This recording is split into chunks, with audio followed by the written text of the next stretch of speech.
Well, hello again and welcome back. Uh, this little piece I'm going to dedicate to two issues that go very much hand in hand, walk together, so to speak. And those are transitions and expectations. And I think we probably need to define each of those so we all know that what we're talking about. Transition is something that occurs, or is an event, whenever you move from one point to another point. Now that move can be a physical move or it can be an intellectual move, but let me give you examples of each. Let's say that you're doing whole class work and you decide, or the activity coming up breaks off into group work. So the transition is when your classroom of 25, 28, 32 people cease being a single class and transition into group work. That's a physical transition. Let's say that you're a content teacher and you give an assignment that I need you to cover pages 28 through 34, and then please respond to the question number 1. Once you've completed that work, turn to the following chapter and read the introduction. Okay. You have movement there.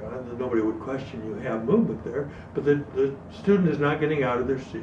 It's intellectual movement. So they're transitioning from one event, which was the initial reading piece and answering a question number 1, and then they're transitioning into continuing with the introduction of the next chapter. Now, the transitions allow you not to have to continuously repeat instructions. They also allow your students to look ahead, to plan ahead, and to seamlessly move from one activity to the next, or as seamlessly as students can do so. So those are transitions where you announce what needs to be done in advance. And you can fortify this with having multiple steps identified on the board. Okay, then on the board it says step number 1, read pages 28 to 34, answer question 1. Step number 2, review the introduction to the following chapter. Now that fortifies what you just said, once again, which means now you don't have to say it all over again.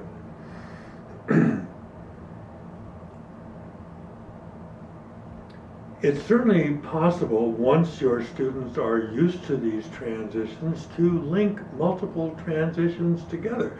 You might give them 2 or 3 series of events and introduce them all. Once again, fortify it on the board, 1, 2, 3, whatever you got, but then introduce those steps. Here's your first piece, then do this. Here's your second piece, then do this. And those are transitions. All right, now let's talk about expectations. Expectation is, what do you want to see? Okay, and once again, this can be a physical expectation. This can be an intellectual expectation. Let's take a look at the two. You've taken your group from whole class into group work, and they're working on a project. Okay? They're actually physically producing something. Pardon me. And so you say, okay, fine. I want this structure to be completed during this period. because tomorrow we're going to be looking at presentations. So you've identified the expectation that they are to complete this building. The only thing lacking now is in the amount of time that you're going to assign for that piece of work. Okay? I want this structure completed, and you have 15 minutes to do so. At that point, you set your timer, put it on the desk, and move on. So you can have physical and intellectual transitions. You can have physical and intellectual expectations. And once again, another key component here is establishing the amount of time appropriate in both cases. In both cases. And I urge you, as I have done so before, to have just a little kitchen timer, a little twisty timer that you can set so that you're staying within your expectations of timing and you don't wind up moving beyond what you had hoped for. Okay, let's go back and review the basics. Transitions and expectations.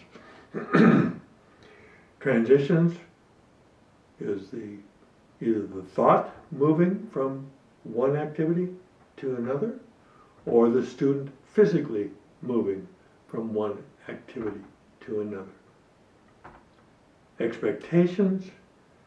Your expectations is what you want to see. Your expectation during the intellectual activity is that the student is working silently, or the class as a whole is working silently, and you need to express that. If they're doing a project, then your expectation is that something will be physically produced, and you need to express that. So it is the clear expression of both that really make this tool, or these two tools, seamless and move together. And once again, establish a time limit for accomplishing whatever you're after.